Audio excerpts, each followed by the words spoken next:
Let's now talk about something that's an extension of this idea of vector databases and AI and MongoDB. You recently wrote a blog post on AI stacks. And it's actually right now, at the time of recording, if you Google the term AI stack, your blog post comes up as the #1 hit. So I'll have a link to that in the show notes.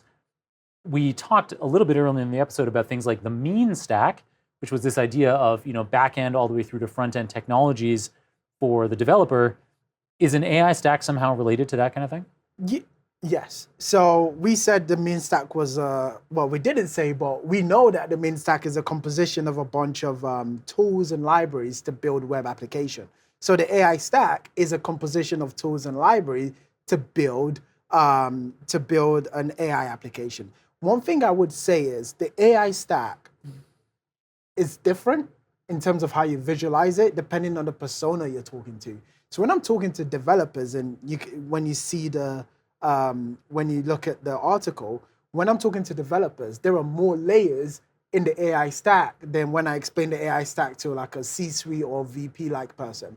And that's because I feel developers need to really go, we really need to dive deep into what is making this the AI applications today and understand the composition. But for some CEOs and VP-like folks, they don't need to know the intrinsic detail. They need to know the high-level information. So just to make the point is, most VPs or high-level execs within companies would describe the AI stack as you having the application layer, you have your data layer, and you have your compute layer, right? Very easy. So application would be, you have your application layer, you have your tooling layer, then you have your compute layer. So application would be any of the products you see today. So Cursor, a very popular IDE that is powered by AI, would lie in the application layer. Then in your tooling layer, you have folks like MongoDB or any of the tools that enable the application layer. Then in your compute, you have like NVIDIA.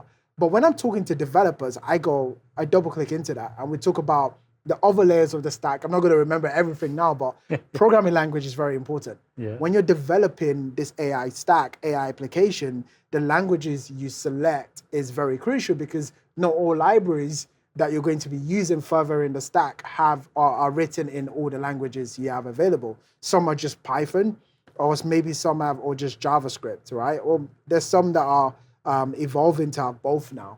But your programming language is crucial. You have your model provider, you have your database, which would be MongoDB, then you have your model provider. So there are several layers to that stack. When I'm talking to developers, I tend to dive deep into that.